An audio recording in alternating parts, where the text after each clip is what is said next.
আরে বৌদি এসে গেছে, একটু দেরি হয়ে গেল গো। আরে বাবু ওই টিউশন যাবে কিনা? এই প্লাস্টিকের চেয়ারটা না এবার ভেঙে পড়ে যাবে, এটাকে বদলে দিও। এসো বসো। এই নাও পিছনে বালিশটা দিয়ে নাও, মাথাটা দেখি এরকম করো। আরে বলো না, আসলে আমাকে রুটি তরকারি করে দিয়ে এলাম, বাবুর বাবা এসেই নালে এক্ষুনি বাড়িটা মাথায় করবেন। ধরো দেখি, আগের বারে কার থেকে করিয়েছিলে, আমার থেকে তো করাওনি। দেখো দেখো, আরে একটু কাজল পেন্সিল দিয়ে দিলেই ঠিক হয়ে যাবে, ওটা এক আধবার ওরকম হয়ে যায়। হ্যাঁ ঠিক আছে। পিকুদের বাড়িতে বুঝি তোমাদের নিমন্ত্রণ আছে না? ও তোমাদের বলেনি? দেখবে যা গ্লো আসবে না, একদম নাইট বাল্বের মতন চকচক করবে।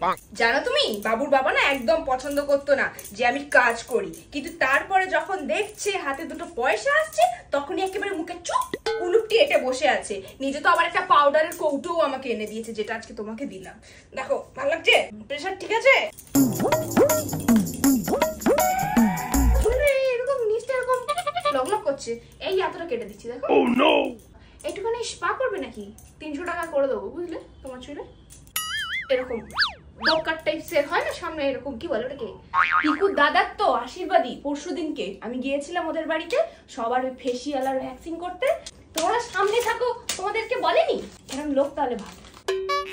বড় বেশি গরম হয়ে গেছে জানো ভ্যাক্সটা, এটা এসিটা চালিয়ে দাও তো।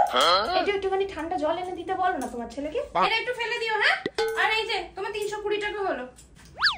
300 টাকা আছে, তাহলে 20 টাকা খাতায় লিখে নিচ্ছি। হ্যাঁ, আগের কিন্তু আরো 20 টাকা বাকি আছে, একসাথে নিয়ে যাবো। আসছি বৌদি, আসছি।